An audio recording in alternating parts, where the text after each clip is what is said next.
ಗುರುತೇ ಸಿಗದ ಸ್ಥಿತಿಯಲ್ಲಿ ಸುಟ್ಟು ಕರಕಲಾಗಿದ್ದಂತಹ ಮಹಿಳೆಯ ಶವ ಹಲವು ಪ್ರಶ್ನೆಗಳನ್ನ ಹುಟ್ಟುಹಾಕಿತ್ತು.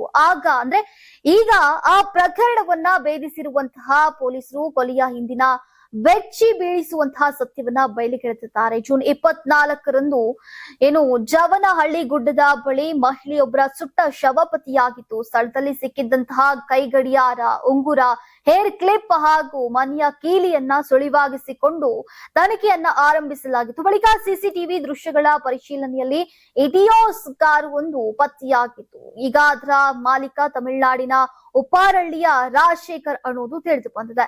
ತನಿಖೆ ತೀವ್ರವಾಗ್ತಾ ಇದ್ದಂತೆ ಜೂನ್ 28ರಂದು ರಾಜಶೇಖರ್ ತನ್ನ ತಾಯಿಯೊಂದಿಗೆ ಕಾಲುವೆಗೆ ಹಾರಿ ಆತ್ಮಹತ್ಯೆಯನ್ನ ಮಾಡಿಕೊಂಡಿದ್ದಾನೆ. ನಂತರ ತನಿಖೆಯಲ್ಲಿ ಕೊಲೆಯಾದ ಮಹಿಳೆ ನಳಿನಿ ಅಂತ ಗುರುತಿಸಲಾಗಿದೆ. ಈಗ ಜೂನ್ 22ರಂದು ನಳಿನಿ ರಾಜಶೇಖರ್ ಜೊತೆ ಹೋಗ್ತಾ ಇರೋದಾಗಿ ಸ್ನೇಹಿತೆಗೆ ತಿಳಿಸಿ ಮನೆಯಿಂದ ಹೊರಟಿದ್ರು.